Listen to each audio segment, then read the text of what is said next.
Taking a look at Bitcoin, what do we have here? The same exact thing. And this, by the way, was one of the reasons why I was able to pinpoint that we were not breaking out up here in 2021 when we eclipsed the previous high. Yet everyone out there was calling for 100K by the end of November, and then, 150 and so on and so forth. By the way, much like they're doing right now, case in point there as well. Just a note there. Again, notice the similarities in human nature. These type of things, the psychology of a human is very, very important to understand. And so really what we have here is we had the high here, right? And we had the dip, and then we had the higher high, but again, never confirmed. That is very important.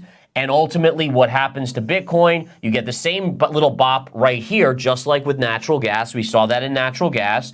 And then you've obviously come and bottomed out, and we've now began to rally back up. We'll see where that goes, if it stalls out or not. But again, this lesson is a really important lesson to not get carried away, right? I would gladly miss 100 trades versus get caught in something bad that, again, I was chasing because I got caught in an emotional situation. Now, again, does that mean that I never get caught in a bad trade? No, I get caught in a bad trade all the time. That's the nature of trading. You're always going to get, it's a probability game. So even me winning at around an 80% clip, that still means 2 times out of every 10, I'm going to be wrong and get caught in a trade. But ultimately, it's about minimizing that as much as possible. If we flip over to the chart of Solana, Solana continues its collapse. Now, again, I warned you guys about this just yesterday. I said again, in fact, it was 2 days ago, excuse me. I said, listen, I am seeing the signs, the technical signs in these altcoins that they are literally getting ready to collapse.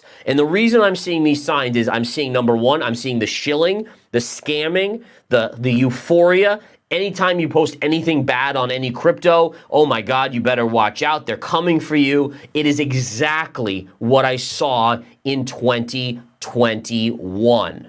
Okay, now again, not with Bitcoin. I want to be clear. Bitcoin, still doing its thing. It's not extended like it is. People are still excited about obviously the spot ETF, the halving, but it's stocks like, or I should say crypto like this, that you have to be very careful about, guys. A lot of leverage is being used.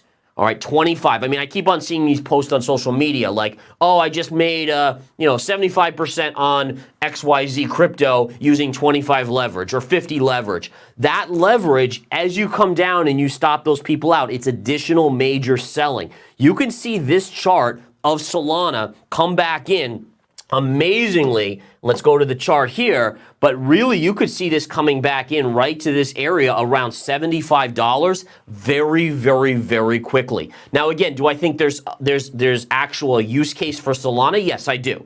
All right, so it's more that it's just gotten way too extended in the near term with this move up. It's already trading back down from 126 or so back down to $97. That's a big percentage drop. And honestly, yeah, you'll probably get a little like this and you'll drop it down. What's interesting too about Solana is that Solana was being talked about as being the Ethereum killer.